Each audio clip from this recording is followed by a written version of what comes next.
Fala galera, beleza? Na aula de hoje nós continuaremos vendo física com o assunto de movimentos circulares. Antes, porém, pessoal, eu queria deixar um recado para vocês. Inscrevam-se no nosso canal no YouTube, porque só assim você vai ficar a par de todas as nossas novidades. Beleza, pessoal? Papel e caneta na mão. Vamos lá então. Introdução. Gente, nessa aula nós vamos aprender sobre dois tipos de movimento circular. O movimento circular uniforme, que a gente vai chamar de MCU, e o movimento circular uniformemente variado, que é o MCUV. Daqui a pouquinho nós vamos detalhar para vocês e separar as diferenças entre esses dois carinhas. Uma coisa importante que a gente precisa destacar é que as fórmulas que nós aprendemos na aula de cinemática escalar, lembra? Movimento retilíneo uniforme, movimento retilíneo uniformemente variado. Pois é, essa aula é pré-requisito para que você possa entender melhor todos os conceitos que a gente vai aprender na aula de hoje. Nós veremos que muitas das fórmulas dos movimentos circulares podem ser adaptadas justamente das fórmulas dos movimentos retilíneos que nós já aprendemos. Então é essencial dominar os movimentos retilíneos MRU e MRUV que a gente já aprendeu. Sobre o MCUV, eu também preciso falar para vocês que ele é muito pouco cobrado nos exames tradicionais de vestibular. Normalmente o que mais cai é o MCU, esse primeiro carinha aqui. Exatamente por isso é difícil, relativamente complicado, achar exercícios bons para esse carinha. São poucos exercícios, a gente encontra mais exercícios de movimento circular uniforme. Por conta disso, é claro que é importante que você domine principalmente esse conceito, o conceito de MCU, que a gente vai ver daqui a pouquinho. Por fim, pessoal, eu queria dizer para vocês que nós vamos aprender ainda nessa aula sobre a associação tanto de polias quanto de engrenagens. E esse assunto finaliza o nosso estudo dos movimentos circulares. Beleza? Dito isso, vamos continuar. Então, olha só. Movimento circular uniforme. Gente, o movimento circular uniforme é muito parecido com o movimento uniforme que você já aprendeu numa das aulas passadas de cinemática. A diferença é que o movimento, ao invés de ocorrer uma reta, vai ocorrer uma trajetória circular. Resumidamente, no MCU, o móvel sempre vai percorrer espaços iguais em tempos iguais. Ou, se você preferir, você também pode falar que o tempo para que o móvel dê uma volta completa é sempre o mesmo. Ou seja, se o móvel demora, digamos, 10 segundos para dar uma volta completa, a segunda volta vai ser dada também em 10 segundos, a terceira em 10 segundos e assim por diante. Além da gente pensar na forma linear que ocorre no perímetro da circunferência, nós também podemos estudar esse fenômeno do ponto de vista angular, de variação de ângulo. Ângulo, vocês já aprenderam na matemática. Dessa forma, no movimento circular, desde que a velocidade linear seja constante, ele também vai percorrer ângulos iguais em intervalos de tempo iguais. Ou seja, se para percorrer esse ângulo nós levamos um tempo ΔT, para percorrer esse ângulo, que possui mesmo comprimento desse, também nós levaremos um intervalo de tempo ΔT. Então, digamos, se levou 10 segundos para percorrer esse trechinho de 30 graus, digamos assim, esse trechinho também de 30 graus também será percorrido nos mesmos 10 segundos. Exatamente por isso a gente fala que o móvel, no movimento circular uniforme, percorre espaços angulares de mesmo valor no mesmo intervalo de tempo. Bem fácil isso, né? Dito isso, a gente precisa fazer alguns lembretes de coisas que a gente já viu na matemática. Então vamos lá, pessoal. Você já aprendeu isso? Se você não aprendeu, eu vou falar superficialmente. Você aprendeu na matemática que o comprimento da circunferência é dado por 2πr. O que é 2πr? 2πr é uma volta inteira da circunferência. Ou seja, se você pegar esse segmento laranjinha e esticar, você vai obter um determinado comprimento. Esse comprimento equivale a 2 vezes π, que é uma constante, vezes o raio dessa circunferência. Portanto, o comprimento dessa circunferência é 2πr. Outra coisa que você precisa saber também é que uma volta completa em torno da circunferência, você já sabe, vale 360 graus. Só que quando a gente trabalha com movimento circular uniforme, a gente não utiliza essa unidade de graus. Nós utilizamos radianos. Dessa forma, você também precisa saber que uma volta completa em torno da circunferência equivale a 2π radianos. E pronto, pessoal. Uma vez que a gente já entendeu que o comprimento da circunferência vale 2πr e que uma volta inteira nessa mesma circunferência tem um ângulo de 2π radianos, a gente está pronto para entender os demais conceitos. Só um detalhe, eu vou falar disso daqui a pouco, mas só antecipando, é que o espaço angular, ou melhor, aqui a variação do espaço angular, é dado por ΔΦ. E é lógico, é medido em radianos. Tudo bem? Então vamos lá, pessoal. Entendido isso, eu posso fazer uma relação entre 2π radianos, que representa o comprimento da circunferência, e uma volta inteira, que equivale a um ângulo de 2π radianos. Assim, o comprimento da circunferência está para uma volta inteira. Perceba que eu estou associando comprimento com ângulo, assim como um comprimento qualquer nessa mesma circunferência equivale a um ângulo qualquer. Fazendo a continha multiplicando em cruz, a gente vai chegar que esse θ, que representa um ângulo qualquer, equivale ao espaço percorrido na circunferência, friso, o espaço linear, dividido pelo raio. Se você entendeu que θ vale espaço dividido pelo raio, que é justamente o que nós temos aqui nessa figura, observa, nós temos aqui um ângulo qualquer θ, esse ângulo qualquer θ está associado a um comprimento linear, na circunferência, que possui um certo raio. Qual que é a relação entre esses três caras? É que esse ângulo é igual à razão entre esse comprimento na circunferência sobre o raio. Da mesma forma, pessoal, utilizando o mesmo raciocínio, eu quero que você note que eu posso chamar esse θ de uma outra letra qualquer. Eu posso chamar de φ, por exemplo. E é justamente o que eu vou fazer. Eu apenas vou trocar θ por φ. Perceba que o S vai continuar o mesmo, o R, que é o raio, vai continuar o mesmo. Eu apenas troquei o nome desse ângulo de θ para φ.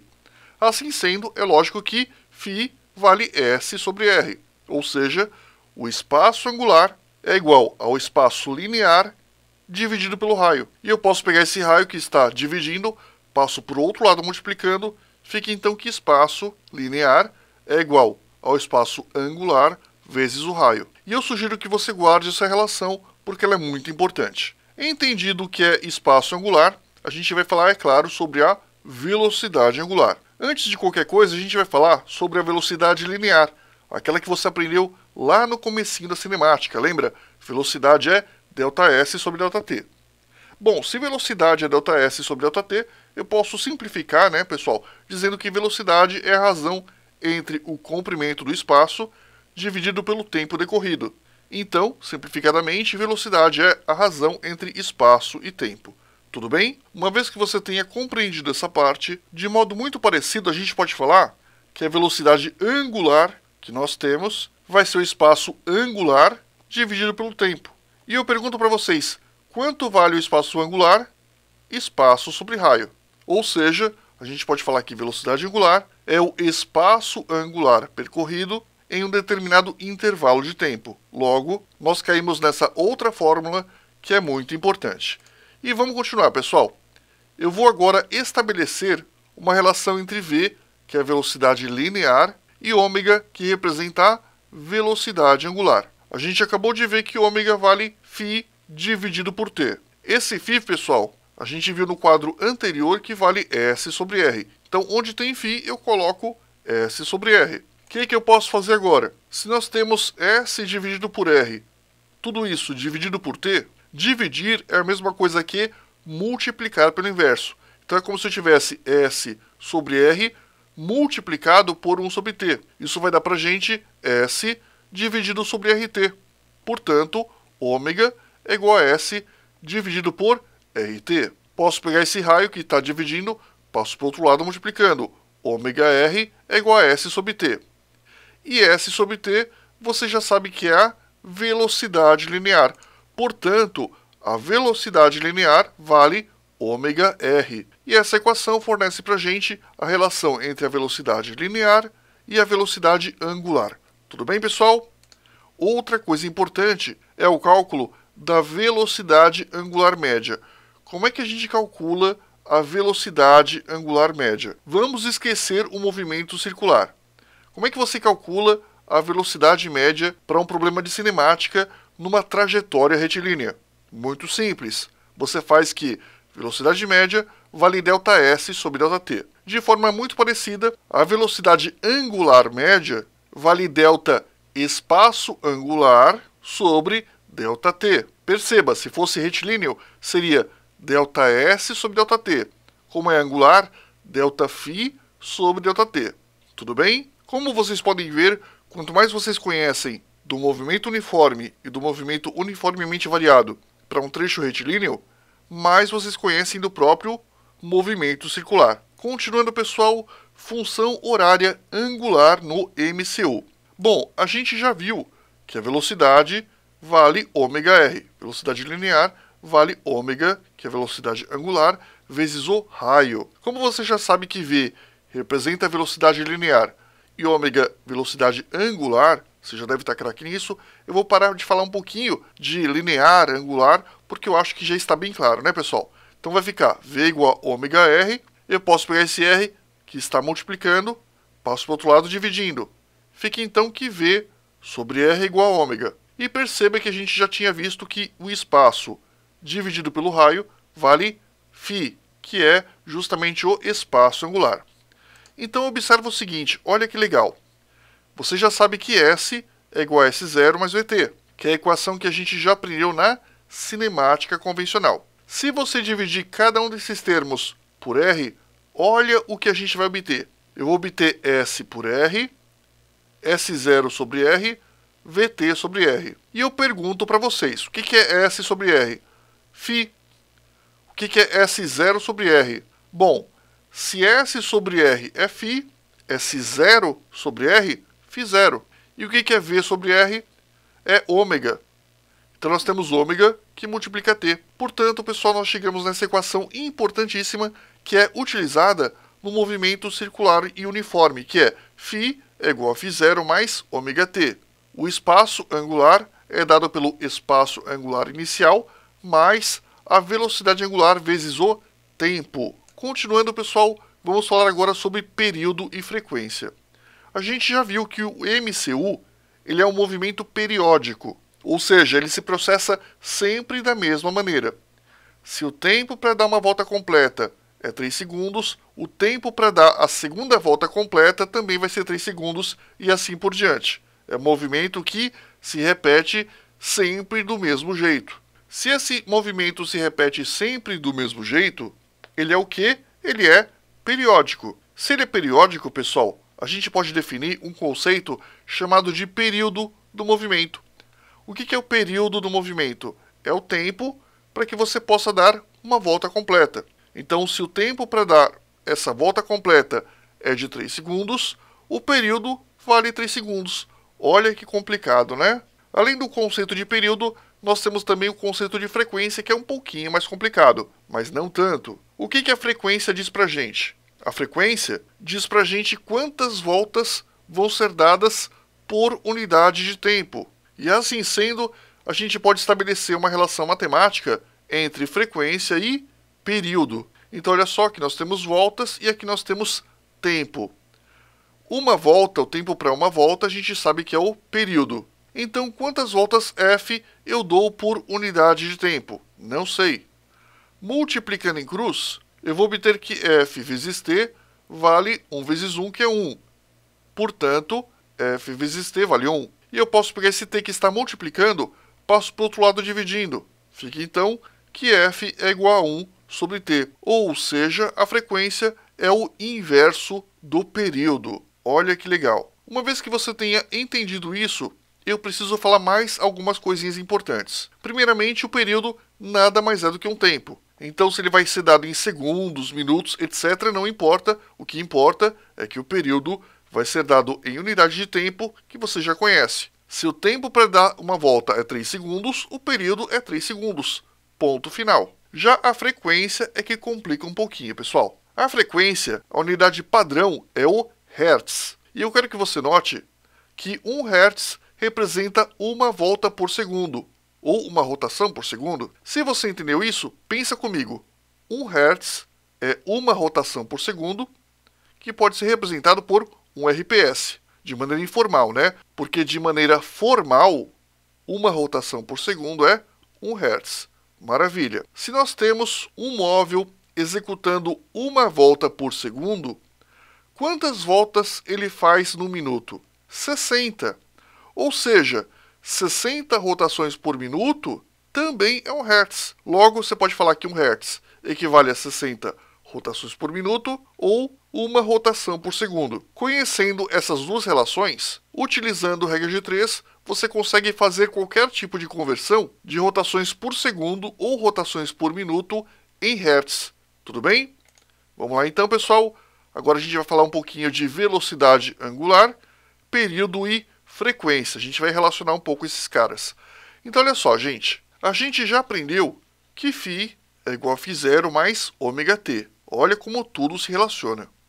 A gente acabou de aprender isso, praticamente, e a gente vai deduzir um outro conceito em cima dessa fórmula. Então, olha só.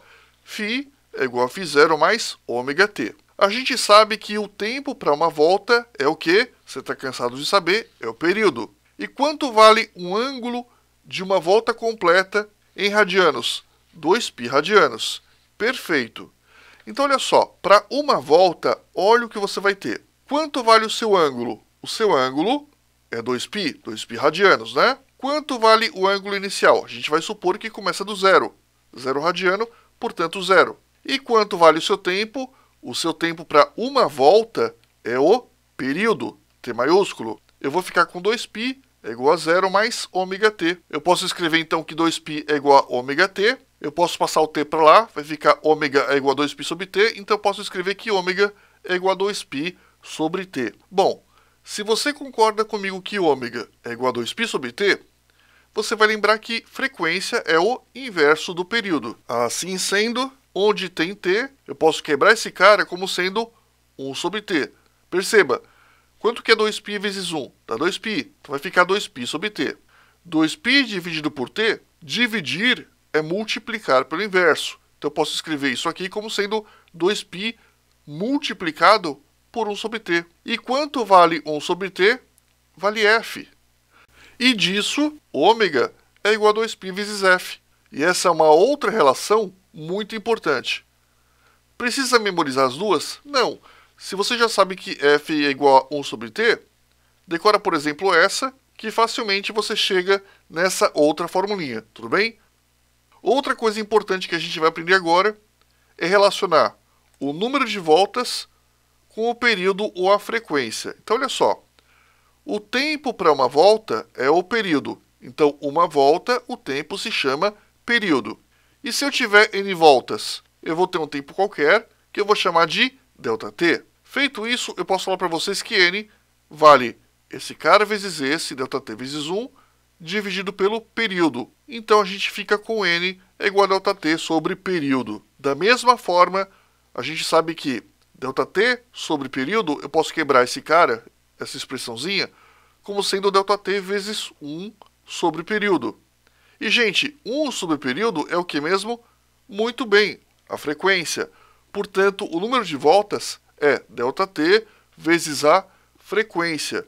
Novamente, ou você guarda essa, ou você guarda essa. Eu, sinceramente, prefiro guardar essa e guardar essa relação, porque eu acho que fica mais fácil. Continuando, pessoal, exercício 1, pausa o vídeo e tenta fazer.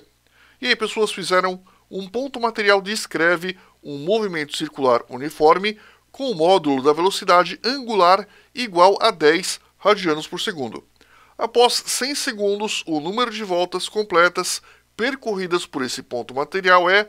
Aí nós temos que você precisa adotar que π vale 3 e as alternativas. Então vamos lá, pessoal, como é que eu posso resolver esse problema? Primeiro, eu sei que ômega é igual a 2πf. O que é ômega? É a velocidade angular. Então, ômega vale 2πf. Qual é a velocidade angular? 10 radianos por segundo. Basta que eu coloque 10. Portanto, 10 é igual a 2π vezes f. O que eu faço agora? Eu posso pegar esse 2π, que está multiplicando f, passo para o outro lado dividindo. Fica f é igual a 10 sobre 2π. Está aqui, ó. f é igual a 10 sobre 2π. Gente, π vale 3. Então eu posso escrever que f vale 10 dividido por 2 vezes 3. Posso cortar o 10 e o 2, né? Divide 10 por 2, vai dar 5, fica então 5 sobre 3 Hz é a nossa frequência. Uma coisa importante que você precisa tomar cuidado é que a velocidade angular tem que ser expressa na forma de radianos por segundo. Para quê? Para você obter a frequência em Hz. Se a velocidade não for expressa em radianos por segundo, for expressa, por exemplo, radianos por minuto, você tem que converter radiano por minuto em radiano por segundo. Mas, NERC, eu tenho dificuldades de conversão. Então dá uma olhada no curso básico de matemática, que você aprende lá a como converter qualquer unidade de velocidade, de volume, de temperatura. Então, perfeito, chegamos nisso. Eu posso usar agora essa formulinha. N é igual a ΔT vezes F. N é o número de voltas, ΔT é o tempo, 100 segundos, vezes a frequência, que vale 5 sobre 3. Portanto, pessoal, se eu fizer 100 vezes 5 dividido por 3, eu vou obter mais ou menos 166. 166 o quê? Voltas. A resposta correta é a alternativa B. E aí, acertaram? Parabéns. E vamos continuar, gente. Aceleração centrípeta. Vamos para tudo, presta atenção, porque esse assunto é um pouco complicado. Vamos lá.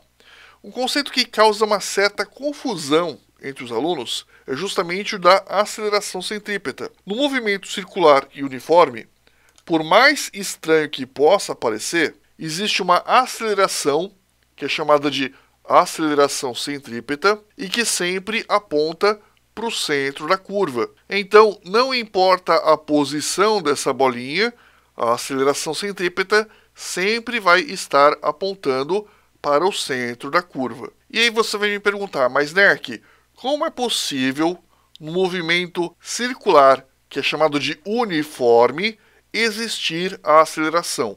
Pois é, eu quero que você observe o vetor velocidade. A intensidade da velocidade, ou seja, o módulo da velocidade, nunca muda, para esse caso, para o caso do movimento circular uniforme. Só que a direção sempre vai variar. Então nós temos um objeto que desenvolve uma trajetória circular, cuja velocidade está alterando a todo instante. Não em intensidade, mas em direção. Então eu pergunto para vocês, se ocorre variação de velocidade, qual é o termo técnico para isso? Muito bem, é a aceleração. Variação de velocidade é a aceleração. Outra coisa importante é que para existir um movimento circular, é necessário que exista uma força. Por exemplo, se eu amarrar uma bola num pedaço de corda, eu vou conseguir girar essa bola justamente pelo fato dessa corda exercer uma força na bola. O que acontece se durante a rotação eu cortar essa corda? A tendência vai ser de que a minha bolinha passe a exercer um movimento retilíneo, o que vai depender, claro, das demais forças presentes, como por exemplo, se existe ou não gravidade, mas o que eu quero mesmo frisar para vocês é que quando a corda for cortada, o movimento circular ele vai deixar de existir. Agora pensa comigo, se é necessário uma força para existir um movimento circular, você vai concordar também comigo que existe uma aceleração decorrente dessa força. Pois é justamente essa aceleração, que no caso é a aceleração centrípeta, que permite que tanto no movimento circular uniforme quanto no movimento circular uniformemente variado exista um movimento circular. Ah, NERC, então você está dizendo que o movimento circular uniformemente variado também possui aceleração centrípeta? Sim, em todo movimento curvilíneo, não importa se é circular e uniforme ou circular e uniformemente variado, friso, em qualquer movimento curvilíneo, você vai ter a presença da aceleração centrípeta. Mas, NERC, eu não entendi. Olha só, você está falando que no movimento circular uniforme tem aceleração, que é a centrípeta. Correto. Mas você também está falando que o movimento circular uniformemente variado, a aceleração é a centrípeta. Correto também.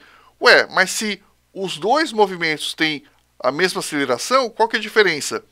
Aí que tá. A diferença é que no movimento circular uniformemente variado, você tem a presença de outras acelerações além da centrípeta. E não se preocupe, é disso que a gente vai falar daqui a pouco. Maravilha! Agora que nós já aceitamos que é possível haver movimento circular uniforme e uma aceleração, que no caso é aceleração centrípeta, pergunto para vocês como que a gente calcula a aceleração centrípeta? Através dessa expressão, v² sobre r. Então, o módulo da aceleração centrípeta vale v² sobre r. E aí você vai me fazer uma outra pergunta, né? Mas, Nerk, por que isso aqui está em módulo? Porque, pessoal, um vetor tem 3 características. Você concorda que você tem aqui um vetor que é o vetor aceleração centrípeta e um vetor da velocidade tangencial. O módulo representa a intensidade do vetor. E normalmente essa vai ser a nossa principal preocupação. Então, como que eu calculo o módulo da aceleração centrípeta? v² dividido por r.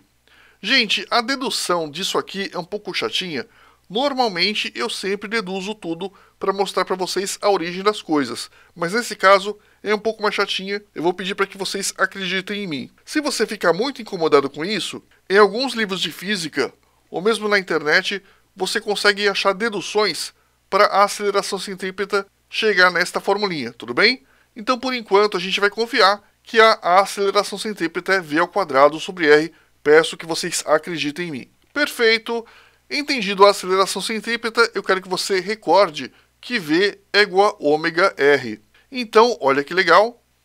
Como a aceleração centrípeta, o módulo dela, friso, vale v² sobre r, esse v² pode ser substituído por esse carinha ao quadrado. Então, onde tem v, eu coloco ômega-r. Então, ficou ômega-r, tudo isso ao quadrado, dividido pelo raio. Gente, ômega-r ao quadrado. Se eu tenho um produto ao quadrado, eu posso pegar esse expoente e tombar para esse cara e para esse cara. Entre aspas, faço uma distributiva de expoente. Fica então ômega ao quadrado vezes r ao quadrado. E se eu tenho r ao quadrado em cima e r embaixo, posso cortar o quadrado com esse r, vai ficar então que a aceleração centrípeta, o módulo, vale ômega ao quadrado vezes r. Então você tanto pode calcular a aceleração centrípeta desse jeito, v² sobre r, ou desse jeito, ômega ao quadrado vezes r. Guarda esses dois carinhas, porque isso é muito importante. Continuando, pessoal, agora eu vou explicar para vocês transmissão do movimento polias. Olha só, no caso das polias que são conectadas por uma correia, a gente vai ter as seguintes características, que são duas. Presta atenção. Primeira característica, as velocidades, olha só, as velocidades entre dois ou mais pontos distintos da mesma corrente são exatamente as mesmas. Então, por exemplo, se esse pontinho anda a uma velocidade de 20 metros por segundo, esse pontinho anda a 20 metros por segundo também. E a mesma coisa acontece com todos os pontos da minha correia ou corrente, dependendo do caso. Esse é o ponto 1. O ponto 2 é que se não existir nenhum escorregamento, se a correia ou corrente não esticar, obviamente, uma outra coisa que eu quero que você perceba é que a velocidade escalar das polias na parte mais externa, ou seja, nessa parte mais externa, nessa parte externa, vai ter a mesmíssima velocidade escalar dos pontos da corrente. Isso significa que se eu pegar um ponto na superfície desta polia, que está, digamos, a 20 metros por segundo, qualquer outro ponto da corrente também está a 20 metros por segundo. E necessariamente todos os pontos na superfície desta outra polia também estão se deslocando a uma velocidade de 20 metros por segundo. Então, olha só, vamos ler junto. As velocidades escalares de dois pontos distintos da correia são iguais. Esse pontinho e todos os pontos da corrente vão ter a mesma velocidade escalar. E friso, desde que não existam escorregamentos, a velocidade escalar da periferia, que é a parte mais externa, das nossas duas polias, vão ter a mesma velocidade da corrente. Tudo bem? Se você entendeu isso, eu quero que você entenda um outro conceito. Olha só, a gente vai utilizar a fórmula V é igual a ômega R. Você já conhece, né? Então a gente sabe que a velocidade em qualquer ponto dessa corrente é sempre V. Isso significa que para essa polia A, eu posso escrever a seguinte fórmula.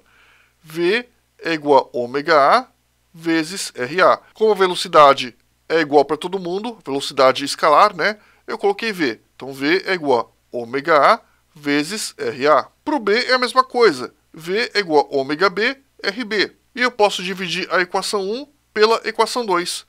V por V vai dar 1, ômega A vezes RA sobre ômega B vezes RB. Ficou assim. O que eu posso fazer, pessoal? Isso aqui está dividindo, posso passar para o outro lado multiplicando. Então vai ficar ômega A vezes RA é igual a ômega B vezes RB. Está aqui para vocês. Guarda essa equação porque ela é importantíssima. Agora, a gente também sabe que ômega vale 2π vezes F. Então, onde tem ômega A, eu vou colocar 2π vezes FA. Onde tem ômega B, eu vou colocar 2π vezes FB. Como é tudo um produto, 2π de um lado, 2π do outro, corta, corta. Sobra FA vezes RA é igual a FB vezes RB. E, gente, nós chegamos numa outra equação extremamente importante. Então, guarda essa formulinha, ômega RA é igual a ômega B RB, e guarda esta outra formulinha também, FA RA é igual a FB RB. E agora eu vou mudar um pouquinho de assunto, só que antes de mudar de assunto, eu preciso frisar um conceito extremamente cobrado em prova. Olha só, aqui nós temos FA, RA, e aqui nós temos FB, RB. Se eu pegar esse FB e passar para lá, vai ficar FA sobre FB. Se eu pegar esse RA e passar para lá, vai ficar RB sobre RA. Ou seja, eu vou ter FA sobre FB é igual a RB sobre RA. Percebe que ficou invertido? Ao invés de eu ter RA sobre RB, eu tenho RB sobre RA? Pois é, se isso acontece, se houve uma inversão na ordem, isso significa que frequência e raio são inversamente proporcionais. E se eles são inversamente proporcionais, quanto maior a frequência, menor vai ser o raio. E o contrário também é verdade. Quanto maior for o raio, menor vai ser a frequência. Consequentemente, nós vamos ter um fenômeno muito curioso. Aqui, visualmente, a gente percebe que o raio B é consideravelmente menor que o raio A. Dessa forma, esse carinha, que tem um raio menor, vai ter uma frequência de rotação maior do que aquela comparada com o raio A.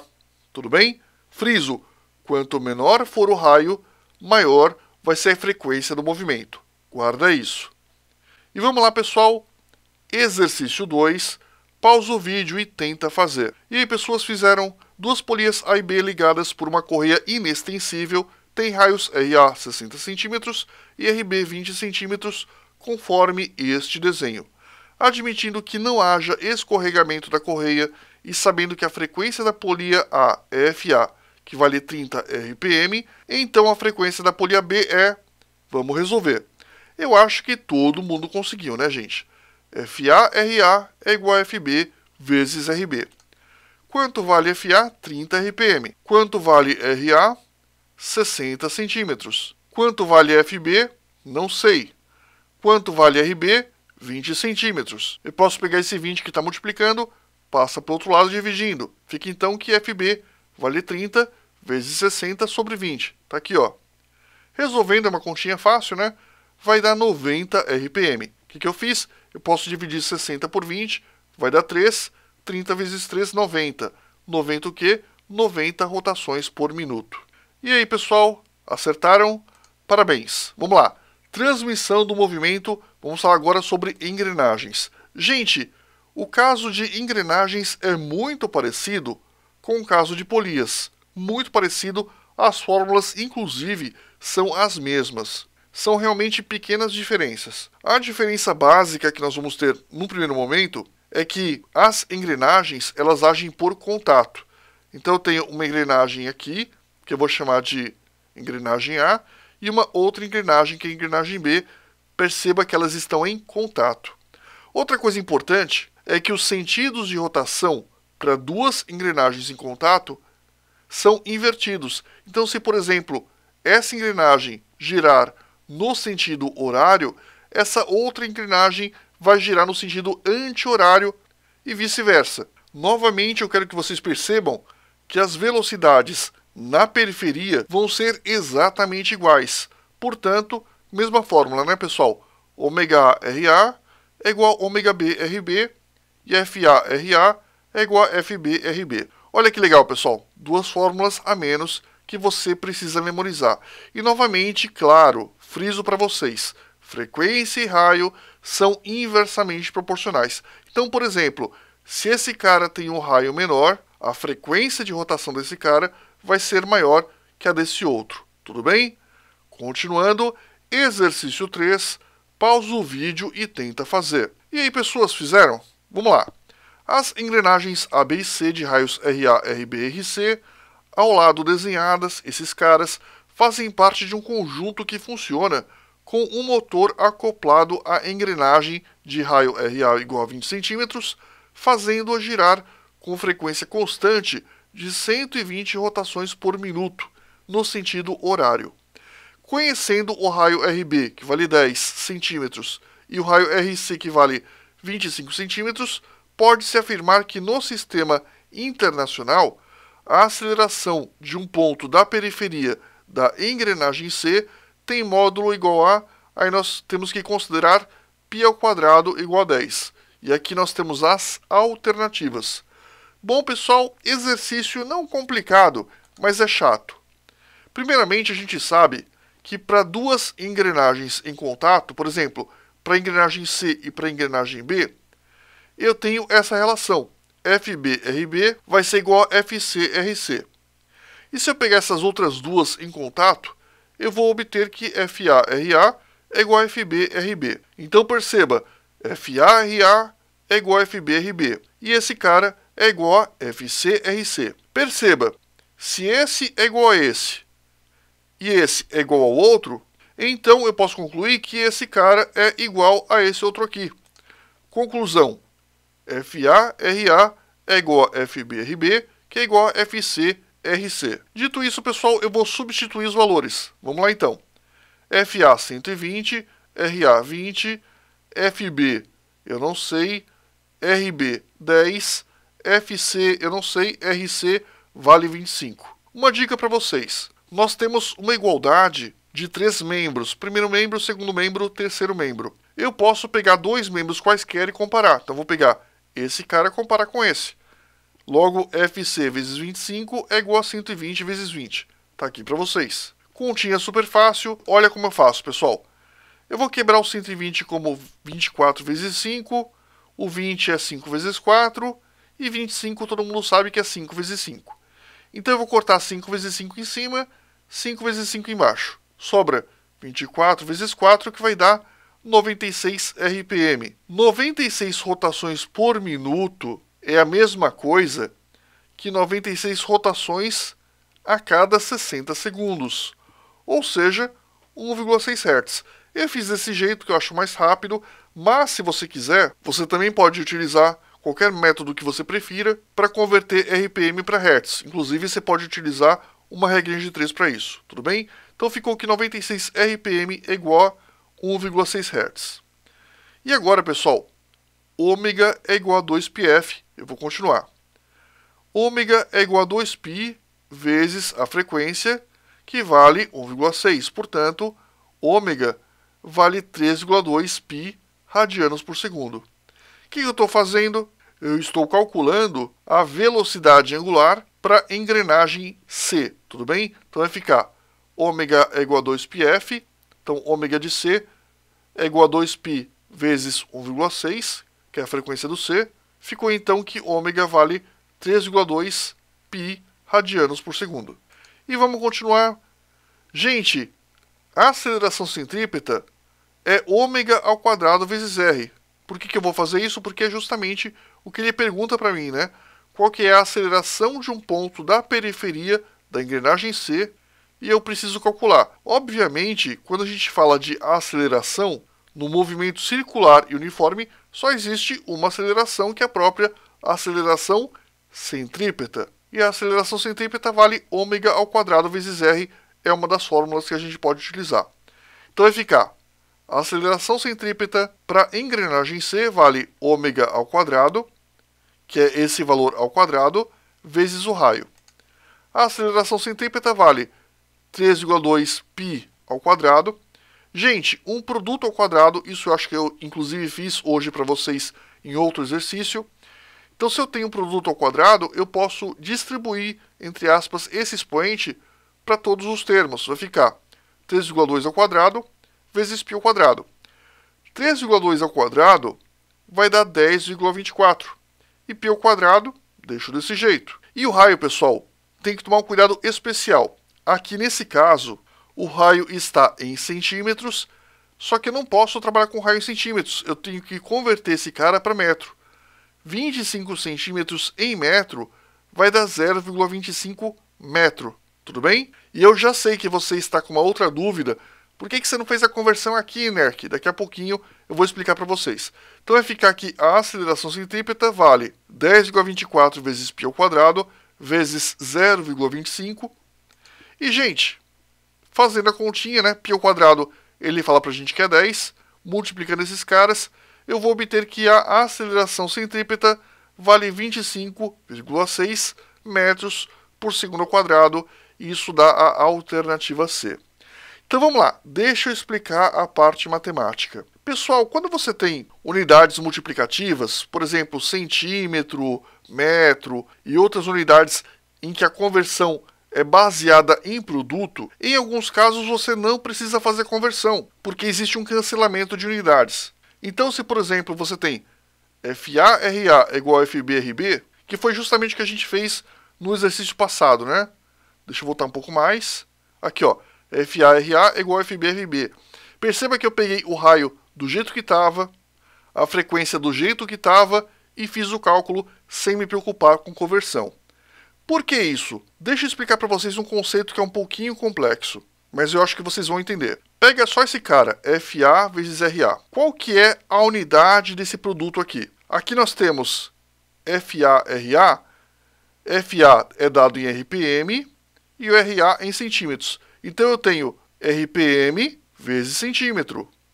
E desse lado? Desse lado eu tenho centímetro e, consequentemente, se eu tenho centímetro, para ficar igual do outro lado, essa unidade tem que ser o quê? A mesma que essa, ou seja, RPM. Dessa forma, RPM vezes centímetro vai me fornecer RPM vezes centímetro. Por isso que eu posso dizer que a frequência diretão é dada em RPM. Se, por exemplo, aqui a frequência fosse rotações por segundo e esse cara fosse dado em metro, eu precisaria manter a uniformidade, rotação por segundo, e esse cara seria obtido em metro. Exatamente por isso, como eu já queria obter a frequência em RPM, e a frequência inicial já estava em RPM e existia uma uniformidade entre as duas medidas, eu não me preocupei.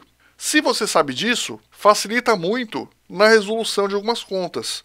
Só que, claro, para você fazer desse jeito, você precisa ter um certo domínio da matemática. Nerk, eu não entendi muito bem, eu estou inseguro.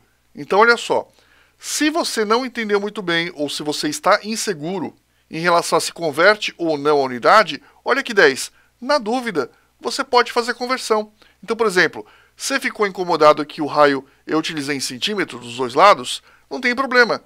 Converte esse raio para metro e esse raio para metro também. Você vai chegar no mesmíssimo resultado. Tudo bem?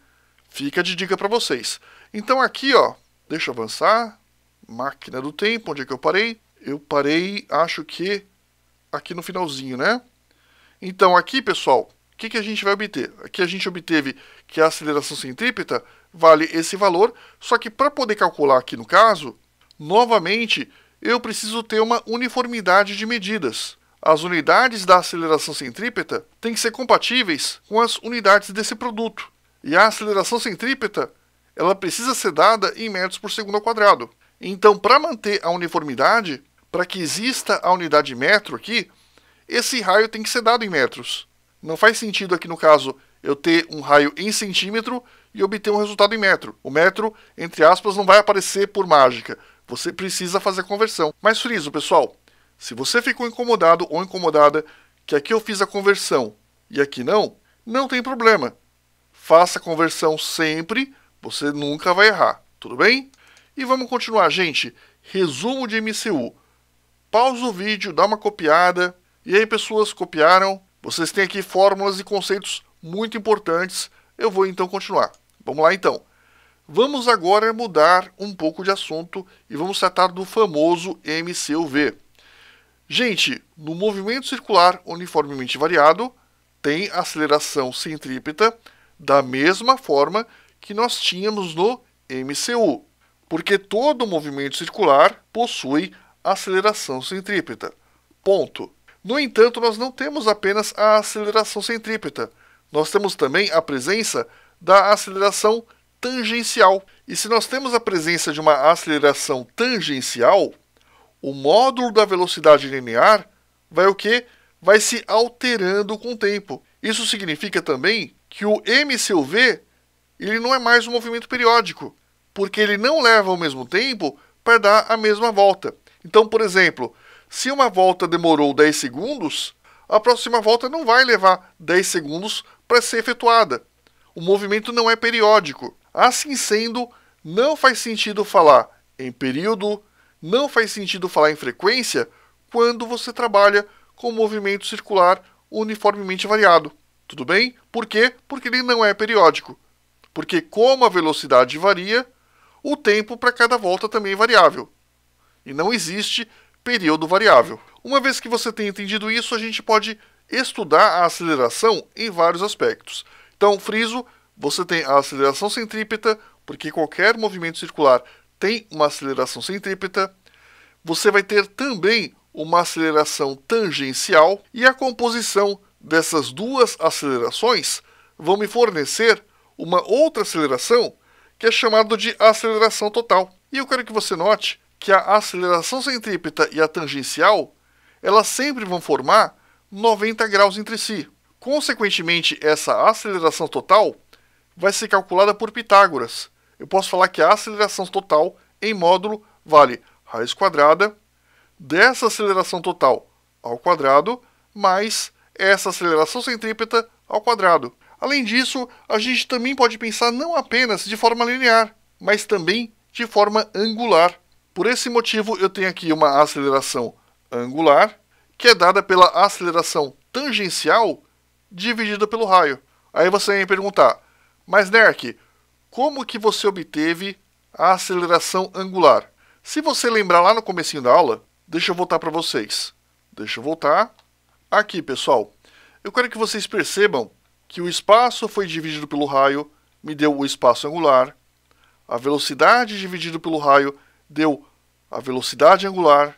Então, para um pouquinho e pensa comigo. Espaço linear dividido pelo raio, espaço angular. Velocidade linear dividido pelo raio, velocidade angular. O que acontece se eu pegar a aceleração linear e dividir pelo raio? Muito bem, eu vou obter a aceleração angular. Então vamos avançar. Exatamente por isso, eu posso dizer para vocês que a aceleração angular é dada pela aceleração tangencial dividida pelo raio. Uma outra analogia que a gente pode fazer, a gente sabe que linearmente a aceleração é dada por variação da velocidade dividido pela variação do tempo. Lembra? A aceleração é dada por ΔV sobre ΔT. Ou seja, a aceleração de um móvel numa trajetória retilínea era ΔV, velocidade linear, dividida por ΔT, que é o tempo. Da mesma forma, a aceleração angular vai ser variação da velocidade, só que agora vai ser angular, dividido pelo tempo, ΔT. E essa é uma outra informação importante. Por último, pessoal, mais uma coisa.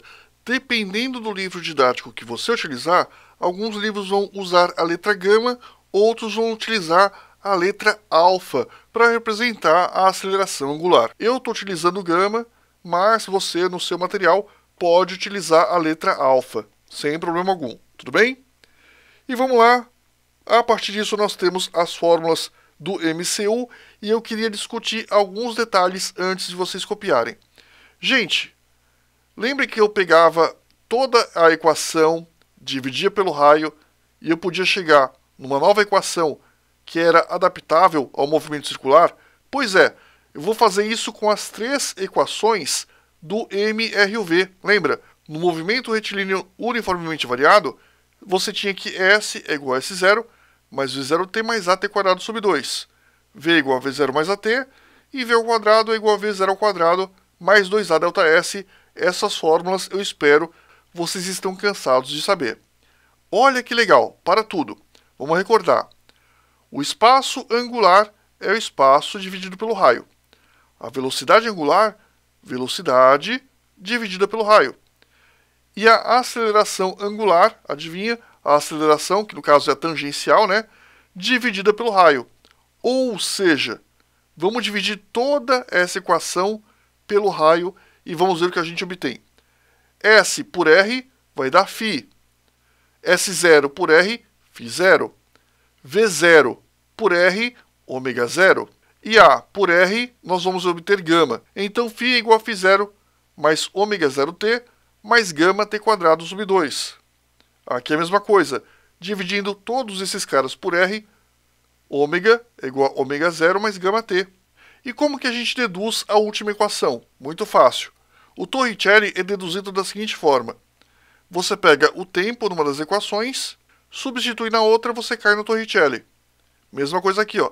Se você pegar o tempo e substituir na equação de cima, você cai em Torricelli. Mas eu acho muito difícil você ficar deduzindo, eu acho mais fácil você fazer a analogia direta com o próprio Torricelli tradicional. Então aqui está V ao quadrado, ômega ao quadrado. Velocidade inicial ao quadrado, você coloca ômega 0 ao quadrado. 2A, você coloca 2 gama, delta S você coloca delta φ.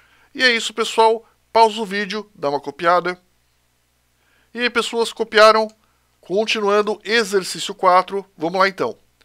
Pausa o vídeo e tenta fazer. E aí, pessoas, fizeram? No movimento circular e uniforme, a aceleração linear média será maior quando o intervalo de tempo para percorrer o ângulo descrito for menor. Verdadeiro ou falso? Gente, é falso. Por quê? Pegadinha, né? Cuidado, aquilo que eu sempre digo. No movimento circular e uniforme, só existe uma aceleração, que é a aceleração centrípeta. Não existe aceleração linear. A aceleração linear no movimento circular e uniforme é nula. Portanto, item falso. Vamos ler. Falso porque no MCU a aceleração linear é nula. Não confunda com a aceleração centrípeta. Opa, estraguei a surpresa. Item 2.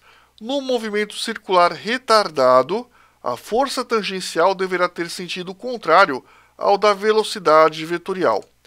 É correto, por quê? Gente, o que é movimento retardado? Movimento retardado é quando a velocidade não concorda com a aceleração. Então, se a força concorda com a aceleração e a velocidade tem o sentido contrário da força, a velocidade vai ter o sentido contrário da aceleração. Então, item 2 está correto, vamos ler. Se o movimento é retardado, então existe a aceleração tangencial, que no caso não concorda com a velocidade tangencial. E o item 3, vamos lá, fizeram. No movimento circular e uniforme, a aceleração centrípeta terá um valor maior quando o raio da trajetória for menor. Gente, para isso, a gente vai utilizar esta formulinha. A aceleração centrípeta vale V ao quadrado sobre R. Perceba que o raio está no denominador. Se o raio está no denominador do outro lado, isso significa que a aceleração centrípeta e raio são inversamente proporcionais. Isso significa que quanto maior for o raio, menor vai ser a aceleração centrípeta. Portanto, o nosso item 13 está correto. De fato, como o raio e a aceleração são inversamente proporcionais, quanto maior for o raio, menor vai ser a aceleração e vice-versa. Quanto menor for o raio, maior vai ser a aceleração. Item 13 está correto. Continuando, pessoal, exercício 5, pausa o vídeo e tenta fazer. E aí, pessoas, fizeram? Vamos lá, então. Gente, esse exercício ele caiu no IME, se eu não me engano. Então é um exercício bem complicado, mas a gente vai com muita calma para que você não se confunda. Olha só. Uma partícula desloca-se solidária a um trilho circular com meio metro de raio. Sabe-se que o ângulo θ indicado na figura, esse ângulo aqui, segue a equação θ igual a t², onde t é o tempo em segundos e θ é o ângulo em radianos. Maravilha! O módulo do vetor aceleração da partícula no instante t igual a 1 segundo é... Aí nós temos as alternativas. Pessoal, note que aqui nós temos uma equação horária do movimento. Nós temos que θ vale t². Só que a gente pode associar esse θ, que nada mais é do que um ângulo, a partícula vai se deslocando, esse ângulo vai alterando, justamente com o espaço angular. Então esse θ representa o espaço angular. Logo nós temos que φ é igual a t². Φ igual a t² é a nossa equação que representa esse movimento. Perfeito. Como você pode perceber, falta muita coisa, né? E é por isso que é importante você conhecer as equações do movimento circular uniformemente variado. Qual equação nós vamos utilizar para comparar? Essa aqui, ó. Se o movimento é acelerado, como é que eu sei que o movimento é acelerado? Porque o tempo está ao quadrado. A gente pode utilizar essa equação. Se o tempo não tivesse ao quadrado, se o tempo tivesse elevado a 1, nós teríamos um movimento circular uniforme. Como o tempo está ao quadrado, movimento circular uniformemente variado. Como eu disse, exercício complexo. Então, olha só, eu posso comparar essa equação, que é a equação horária desse movimento, com essa equação. E aí você vai me perguntar, mas Nerk, por que eu vou comparar essas duas equações? De onde você tirou isso? Simples. Pergunto pela terceira vez. O que representa θ igual a t²? É a equação horária do movimento circular uniformemente variado. Só que nós só temos uma equação do espaço no MCUV. Se você entendeu isso, maravilha, porque nós só temos uma equação que representa o comportamento do espaço no movimento circular uniformemente variado. Qual que é a equação do espaço no movimento circular uniformemente variado? Vale φ é igual a φ0 mais ω0t mais γ t² sobre 2. Ou seja, isso aqui só pode ser igual a tudo isso aqui, tudo bem? Então olha que legal, φ é igual a φ. Pergunto para vocês, vocês estão vendo φ0 aqui? Não existe nenhum valor aqui independente de t. Portanto, o φ0 vale 0. Vocês estão vendo alguma coisa com t aqui em cima? T elevado a 1? Não. Portanto, o ω0 também vale 0. Consequentemente, para essa equação ser igual a essa, o φ0 vale 0, o ω0 vale 0, e tudo isso aqui vale tudo isso aqui, porque essa é a única parte, o único trecho que também tem t². Consequentemente, γ t² sobre 2 é igual a t². Posso passar esse 2 para o outro lado multiplicando, vai ficar que γ t² é igual a 2t². Posso passar o t² dividindo, vai ficar então que γ é igual a 2t² sobre t². Corta t² com t². E agora, pessoal, cuidado. O que representa γ? Γ representa aceleração. Que é aceleração? Aceleração angular. Se γ representa aceleração angular, ela é dada em radianos por segundo ao quadrado. Não faz sentido uma aceleração angular em metros, porque metro não é unidade de ângulo. Então, a aceleração angular é dada em radianos por segundo ao quadrado. Consequentemente, γ vale 2 radianos por segundo ao quadrado. Guarda essa informação. Vamos continuar. Eu sei, vocês já sabem, né, que φ vale t². E agora eu vou utilizar uma outra equação. A equação da velocidade no movimento circular uniformemente variado. A equação da velocidade é ω é igual a ω0 mais γt. E agora eu pergunto para vocês, quanto vale esse ω0? ω0 vale 0, porque aqui tinha dado ω0 igual a 0, porque aqui não tem nenhum termo que multiplica t, consequentemente esse cara vale 0. Então, ω é igual a 0 mais γt. E quanto vale γ? Γ vale 2, portanto, ω é igual a 2t. Guarda isso, vamos continuar. Agora, ele pergunta para a gente o módulo do vetor, a aceleração da partícula, no instante t igual a 1 segundo. Quando ele fala módulo do vetor aceleração, note que ele não está especificando que tipo de aceleração. Ele não está falando a aceleração tangencial, ele não está falando aceleração centrípeta. Dessa forma, fica aqui evidente que ele quer qual aceleração? A aceleração total. E para calcular a aceleração total, eu preciso de duas acelerações, que são a aceleração tangencial e a aceleração centrípeta. Então, olha só, no instante t igual a 1 segundo, eu sei a aceleração centrípeta vale ômega ao quadrado vezes r. Então, vamos lá. Quanto vale ômega ao quadrado? Ômega ao quadrado vale 2t ao quadrado. E 2t ao quadrado, pela terceira vez hoje, olha que legal, se nós temos um produto, o expoente tomba para os dois elementos aqui do produto. Então, eu posso fazer 2 elevado ao quadrado vezes 1 ao quadrado. Ou também, né, pessoal, como eu já sei, como eu quero para o tempo igual a 1 segundo, eu nem preciso fazer isso, eu posso fazer direto de um jeito mais fácil. Eu quero calcular a aceleração centrípeta para o tempo igual a 1 segundo. Então, onde tem t, eu vou substituir por 1. Então, a aceleração centrípeta vai ser igual a 2 vezes 1 elevado ao quadrado vezes o raio, que em metros vale meio, 0,5. Então, a aceleração centrípeta vale 2 vezes 1 elevado ao quadrado vezes meio. Gente, 2 vezes 1 dá 2. Ao quadrado dá 4. 4 vezes meio dá 2. Só que agora, cuidado, porque a aceleração centrípeta é dada em metros por segundo ao quadrado. Olha como é importante conhecer a unidade. Logo, a aceleração centrípeta vale 2 metros por segundo ao quadrado, o módulo dela. Perfeito, pessoal. Calculado isso, eu preciso agora calcular a aceleração tangencial. Só que para isso, eu tenho uma relação importante. Eu sei que a aceleração angular vale a tangencial dividida pelo raio. Mas eu sei quanto vale a aceleração angular? Sim, eu sei. Vale 2 radianos por segundo ao quadrado, portanto 2. É igual à aceleração tangencial dividida pelo raio, meio. Posso pegar esse meio que está dividindo, passo para o outro lado multiplicando, e eu fiquei com a aceleração tangencial igual a 1 metro por segundo ao quadrado. Pessoal, agora eu já sei, para terminar o exercício, que o módulo da aceleração total vale, por Pitágoras, né, raiz quadrada, da aceleração centrípeta em módulo ao quadrado, mais o módulo da tangencial ao quadrado. E é muito fácil, porque o módulo da aceleração centrípeta vale 2, então eu pego 2 ao quadrado. E a tangencial vale 1, 1 ao quadrado.